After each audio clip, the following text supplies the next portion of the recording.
బెంగాల్లో టీఎంసీ పార్టీకి ఎదురుదెబ్బ తగిలింది. అవును, మీరు విన్నది నిజమే. గతంలో ఎప్పుడైతే 5 రాష్ట్రాల్లో ఎన్నికలు జరిగిన విషయం అందరికీ తెలిసిందే. అయితే అక్కడ టీఎంసీ పార్టీ ఘోర పరాజయం పాలన విషయం కూడా అందరికీ తెలుసు.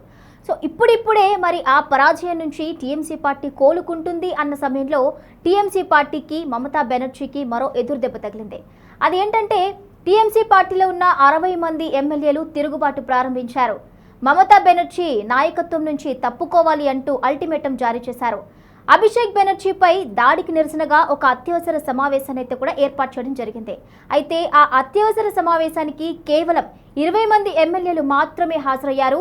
60 మంది ఎమ్మెల్యేలు డుమ్మా కొట్టారు. వీరందరూ కూడా రాజీనామా చేస్తాము అంటూ కూడా మరి భయభ్రాంతులకు గురి చేస్తున్నారు. అసలు మమతా బెనర్జీ యొక్క పరిస్థితి ఏ విధంగా ఉండబోతోంది, అదేవిధంగా చూసుకుంటే టీఎంసీ పార్టీ యొక్క పరిస్థితి ఏ విధంగా ఉండబోతుంది, ఒకవేళ ఈ 60 మంది ఎమ్మెల్యేలు గనక రాజీనామా చేస్తే పరిస్థితి ఏంటి, వీరిని బీజేపీ దగ్గరకు తీసుకునే అవకాశం ఏమైనా కనిపిస్తోందా, ఒకవేళ 60 మంది ఎమ్మెల్యేలను బీజేపీ గనక చేర్చుకుంటే మరి బీజేపీపై అటు పశ్చిమ బెంగాల్లో అనర్హత వేటు అంటే ప్రజల్లో ఒకలాంటి సందేహం కానివ్వండి, లేదంటే ప్రజల్లో ఒక వ్యతిరేక భావన అనేది మొదలయ్యే అవకాశం ఉంది అంటూ కూడా ఇటు ప్రజల నుంచి కానివ్వండి, లేదంటే విశ్లేషకుల దగ్గర నుంచి కానివ్వండి ఒకలాంటి సూచనలు అయితే కూడా మనకి వినిపిస్తున్నాయి. మరి తర్వాత అసలు టీఎంసీ పార్టీ ఏ విధమైన స్టెప్ తీసుకోబోతోంది, మమతా బెనర్జీ ఇప్పుడు చూసుకుంటే కనుక టీఎంసీ పార్టీ ఎమ్మెల్యేలపై వరుసగా దాడులు కూడా మనం చూస్తున్నాం.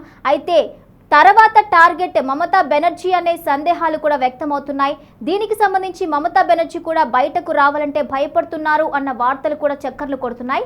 అయితే మరి మమతా బెనర్జీ తర్వాత ఏం చేయబోతున్నారు, టీఎంసీ పార్టీ యొక్క పరిస్థితి ఏ విధంగా ఉండబోతుంది అనేది కూడా మనం వేచి చూడాలి.